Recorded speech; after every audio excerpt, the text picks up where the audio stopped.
Okay, here we are.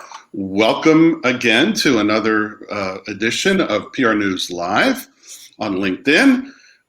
We are so fortunate to have a wonderful guest today, but before I do that, I want to welcome all of you who are watching this, and I would like to invite you to send questions or comments during the live session. We'd like to include them in this session. Now to our guest. We are very, as I said, we're very happy to have Bessie Kokalis Pescio, who's the global head of internal communications for Philip Morris International. Bessie, welcome, and thank you for being with us today. Thank you very much, Seth. It's a pleasure to be here and to be part of this. Wonderful. Yes, so tell us, where are you sitting, and what when you look out the window, what do you see? Yes, so I'm sitting in Lausanne, Switzerland, so just down the road from Geneva, and Lausanne is on Lake Geneva, or Lac Le Mans, as it's also called, so we can see the lake from here, which is wonderful. So we're very spoiled and very much taking advantage of life here in Switzerland. And so tell me about Philip Morris International, and we'll call it PMI for now. Tell us about the status of work there. Are people back in the office? Are you back in the office? What's going on there? Sure, absolutely. So Philip Morris International, or PMI, as you've called us, is a leading international tobacco company, and we're on a mission and pioneering the industry to move in an entirely different direction with the development of smoke-free products, which we hope to replace cigarettes soon. We have been working on this mission for many years now, and we're very lucky and very happy to see that IQOS, one of our leading products in the smoke-free category, is now in the hands of over 14 million adult smokers, and who have essentially quit smoking. So it's a great development for our company. We're moving in an entirely new direction, and it's really something that we're very proud of. Our company is global, so our operations center is here in Lausanne, in Switzerland, but we have offices in 180 markets around the world. So as you can imagine, that makes things pretty complex when it comes to COVID and the pandemic and what that means for us. And with it, I might add, over 70,000 employees worldwide. So at this stage, given that we are a global company and given that the pandemic is at different stages around the world, that's where we are as a company as well. So there are some places where people are able to go into the office, as is the case here in Switzerland, with certain limitations, of course, observing the local rules and regulations. And there are other countries where that's still not possible. So our approach, our back to work approach, or back to the office approach, I should say, mirrors what's happening in each individual country. And what we do is we provide global guidance, and then we localize that and make it relevant for the local population. So I'm able to go into the office here a couple of times a week. Otherwise, I'm at home, as I am today. And we do expect that here in Switzerland, as the situation is thankfully improving, that perhaps in the fall we'll be able to reconnect with more of our colleagues in person at that time. So tell me, it must be fascinating. Let's say you have a message that you want to send, or that somebody at the company wants to send an internal communication. How many languages are we talking about?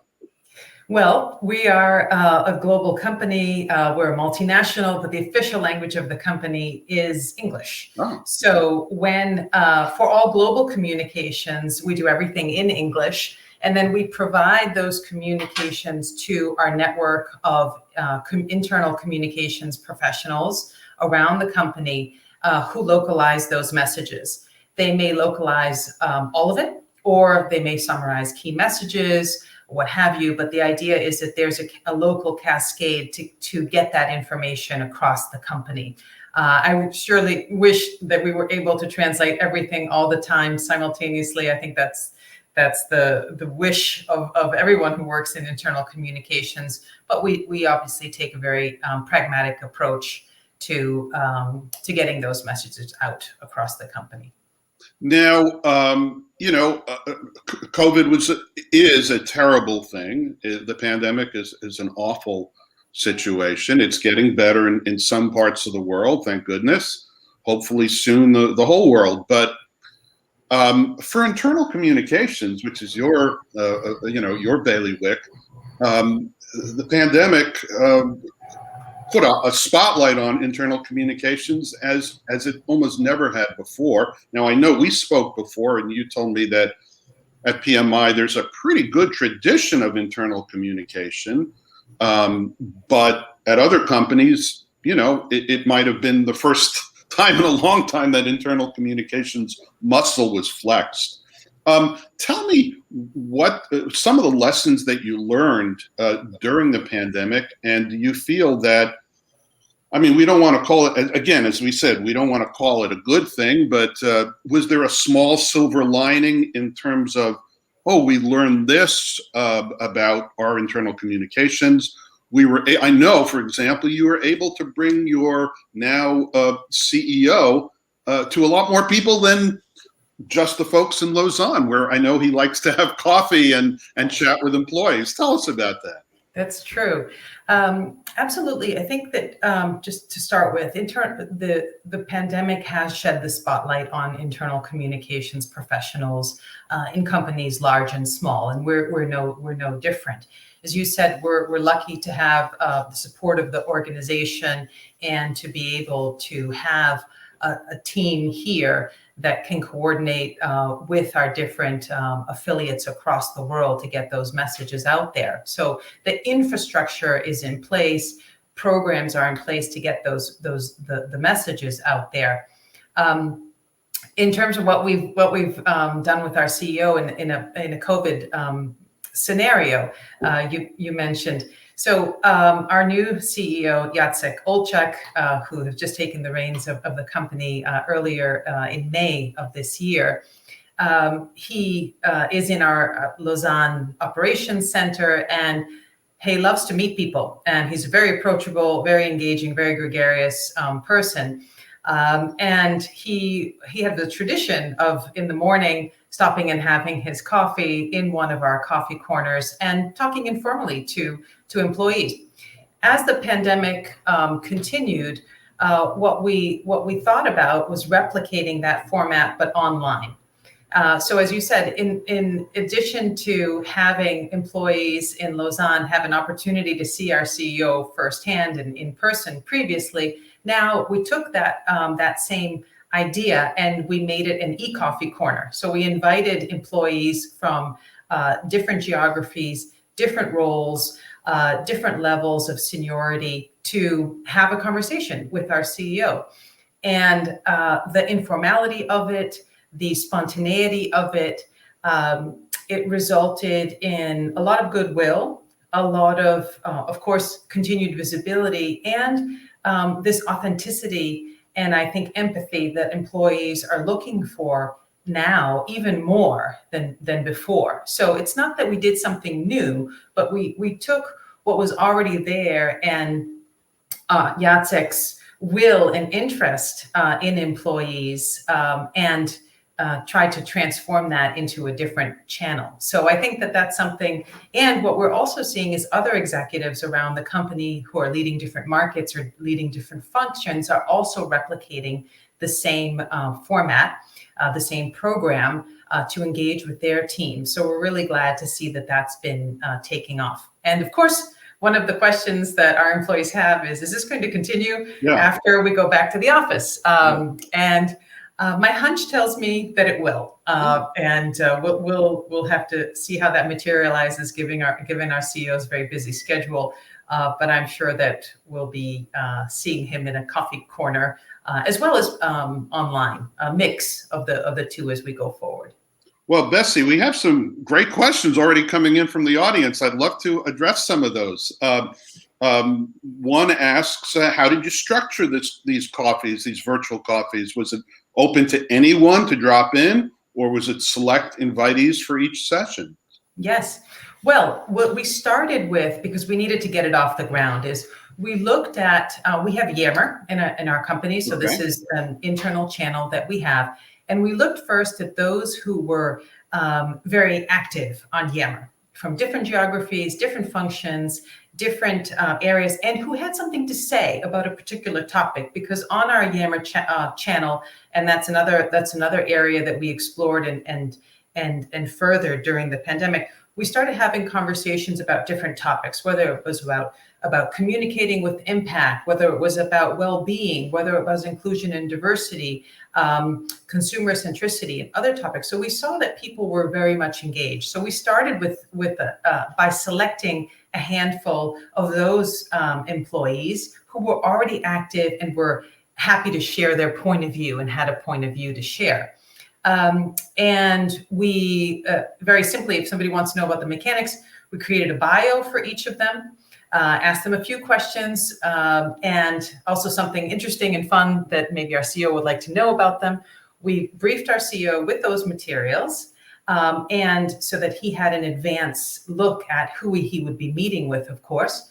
And then behind the scenes, we also worked with the participants to understand how would they be leading the discussion? So we coached them in a way to have a discussion, because as you can imagine, it's sometimes a bit daunting to say you're going to be meeting your CEO. Right. What are you going to say? Where are you going to start? Mm-hmm. So it also had a side benefit of developing a lot of camaraderie and new connections between employees who were from different geographies and in different roles, who met with each other, who connected and constructed what they thought was important as a conversation to have with our CEO.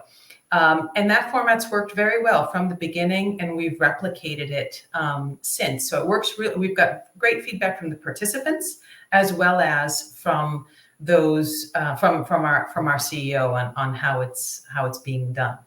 Now, Bessie, we have another really good question coming in here, and it's something that you and I talked about, and it is this: how are you dealing with virtual meeting burnout?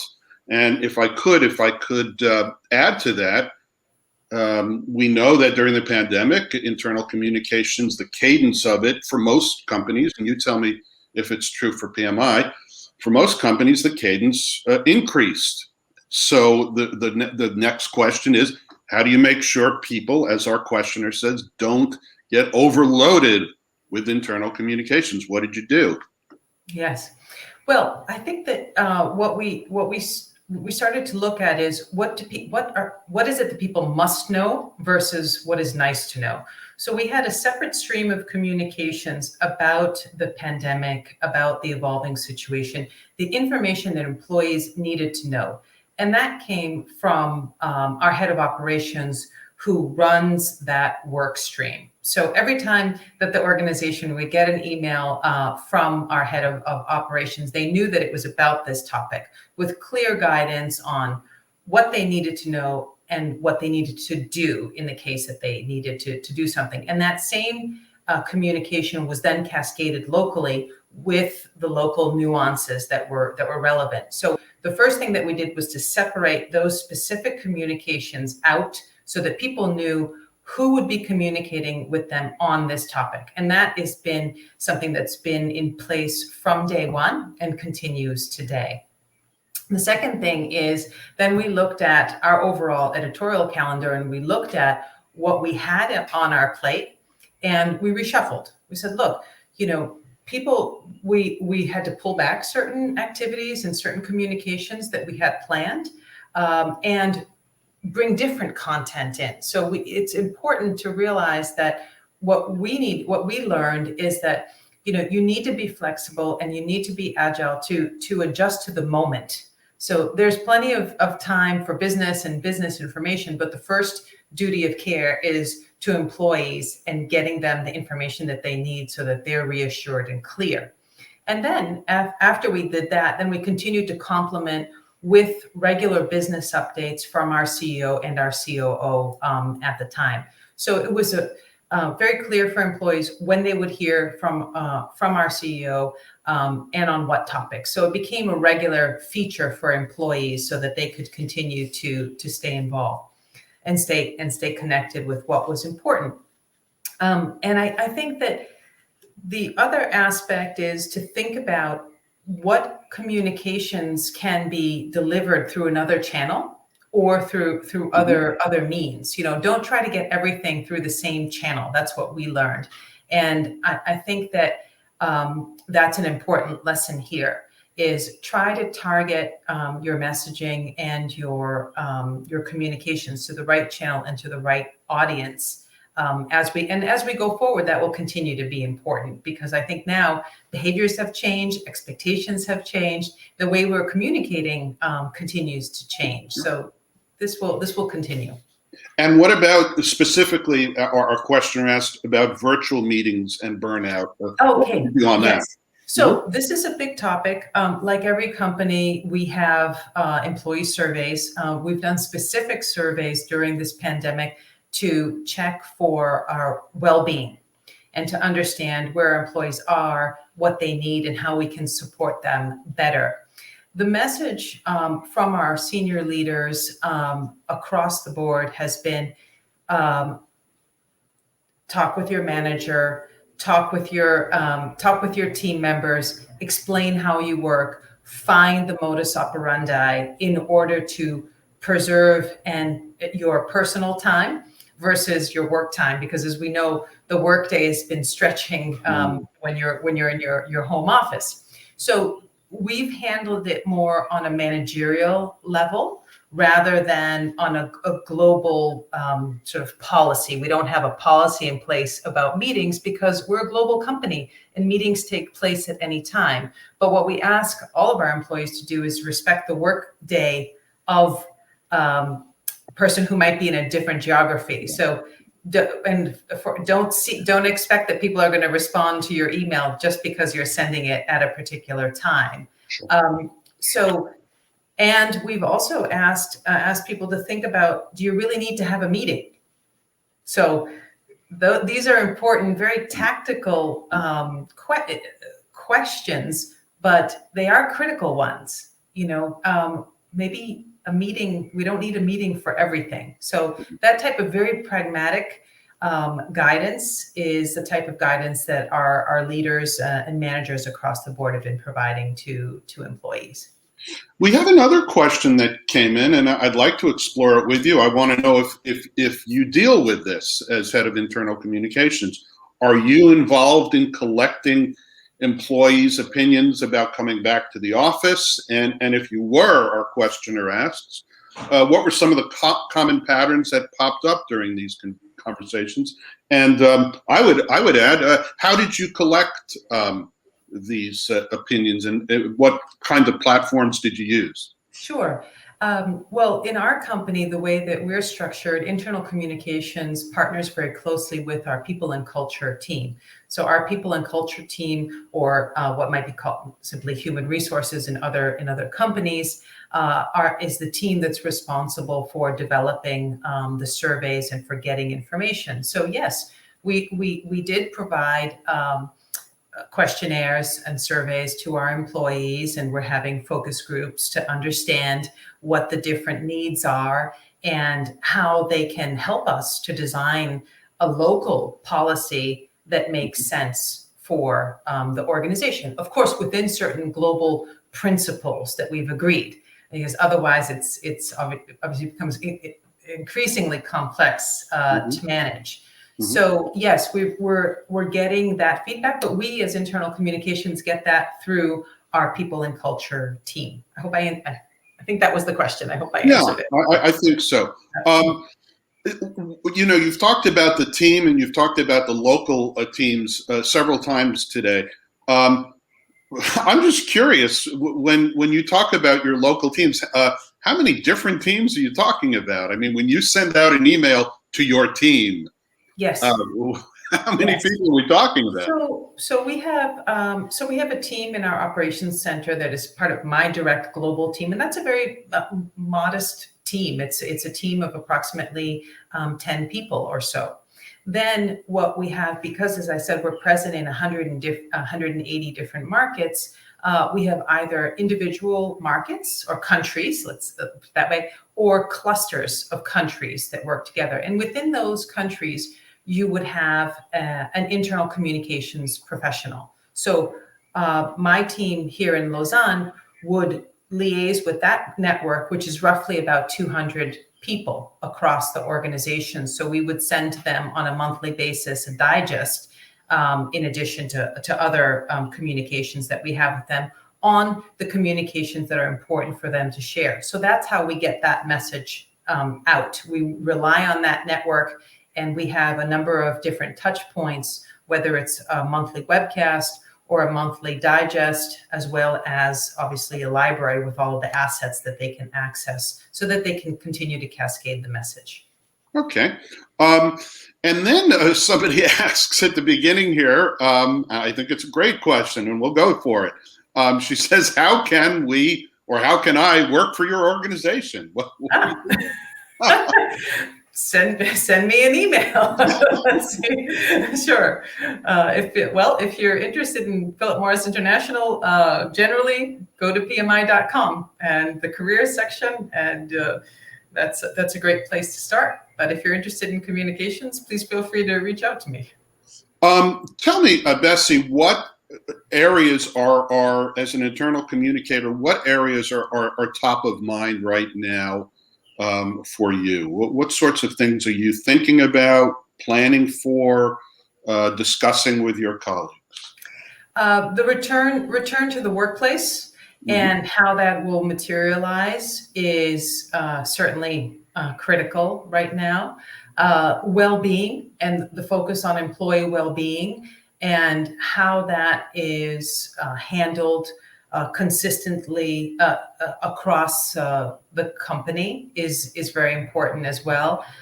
We have a number of global programs in place for support for employees, but we're also thinking about, what else can we do as a company? We want to make sure that everyone feels supported through this time and beyond, because as I said earlier, behaviors and expectations and preferences and needs have all changed over the past 15 to 18 months for all of us. So those would be the two things. And I think that the third is, how does this impact the culture?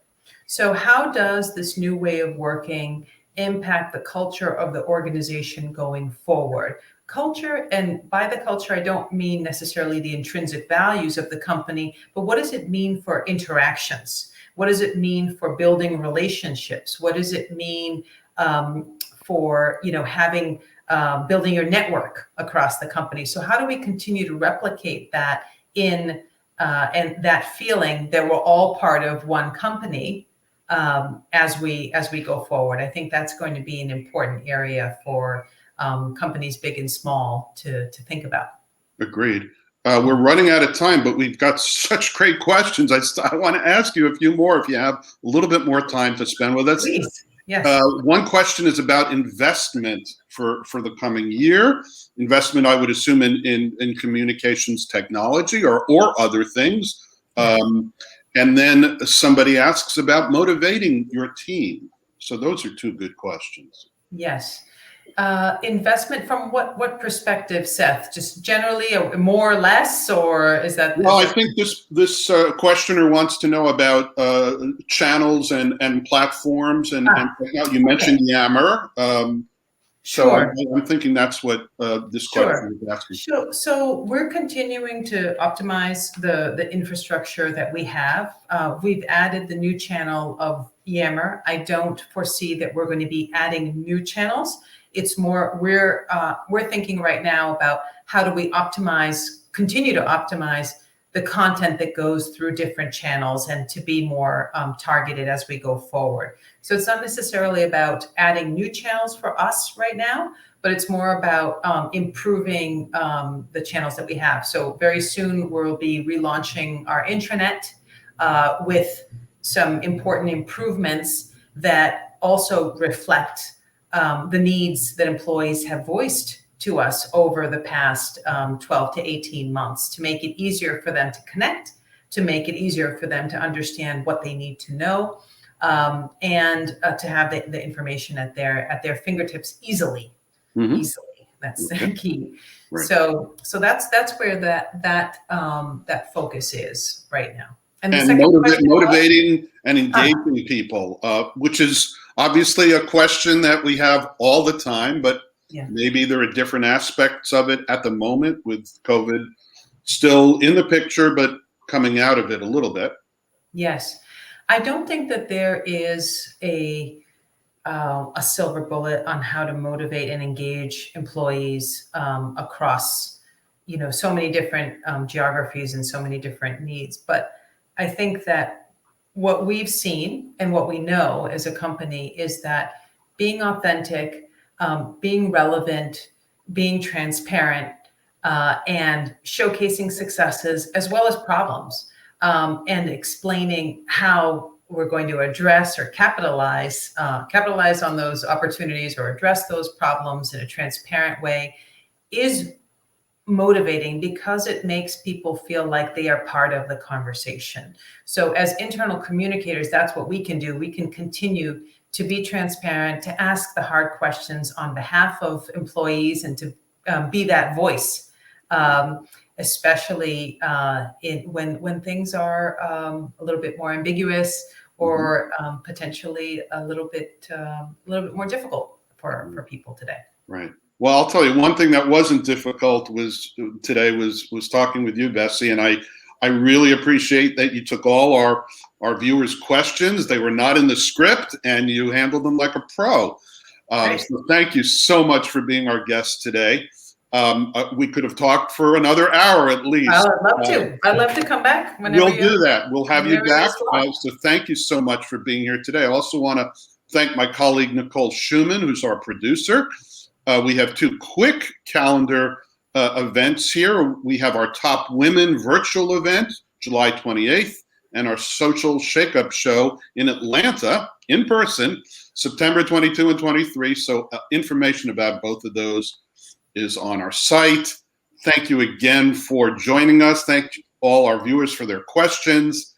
Have a wonderful rest of the day. Thank you, Seth. And thank you, everyone. Bye-bye. Thank you. Bye-bye.